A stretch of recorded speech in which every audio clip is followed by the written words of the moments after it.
दर्शन तो हुआ नहीं, क्रोध में आकर तीनों कन्याओं को शाप दे दिया, जाओ तुम्हें संसार में जाना पड़ेगा।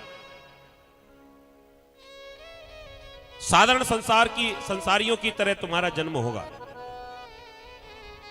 इतने में भगवान नारायण आए। भगवान नारायण ने जाकर शांत किया। क्या हुआ?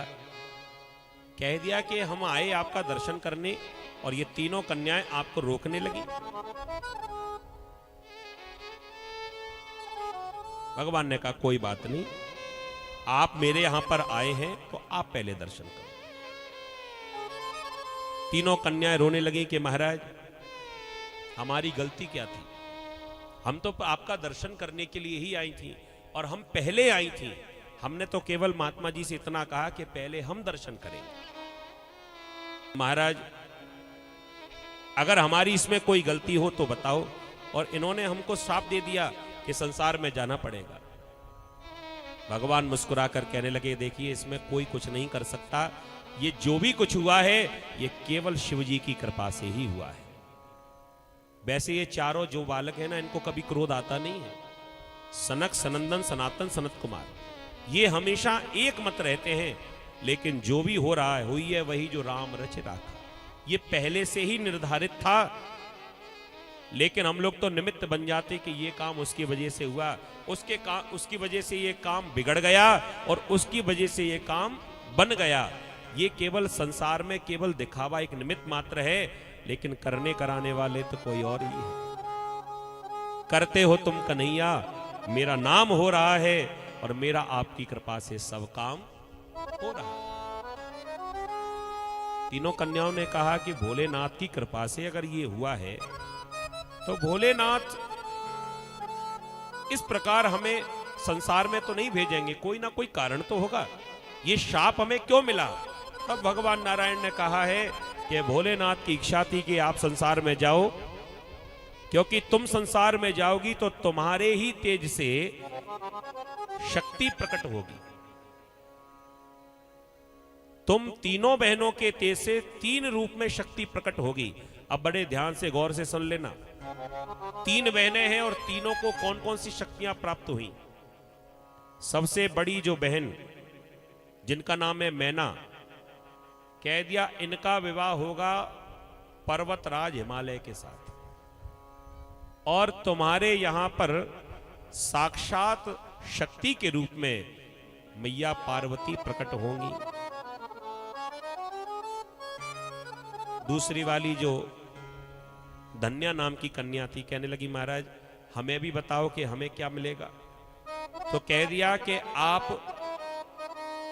आप जाइए और आपके आगे आने वाली त्रेता के समय में तुम्हारे जो पुत्री होगी जिनका नाम होगा सुनैना,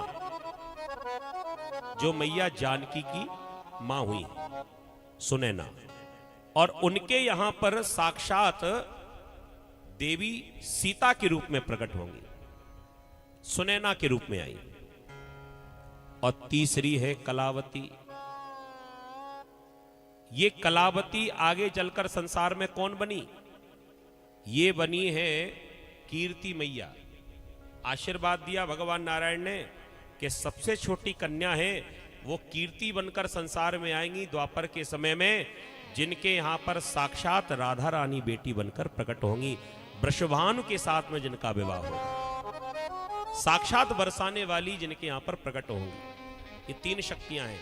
आप लोगों ने कई बार सुना होगा भागवत की कथा में भी, चाहे वो सीता हो, चाहे वो लक्ष्मी का रूप हो, चाहे वो देवी का रूप हो, और चाहे हमारी श्री राधा रानी ही क्यों ना हो, इनके नाम अलग अलग हो सकते हैं, समय अनुसार देश काल परिस्थिति के हिसाब से अलग अलग रूप में आई, लेकिन तत्वतः ये है तो शक्ति ही।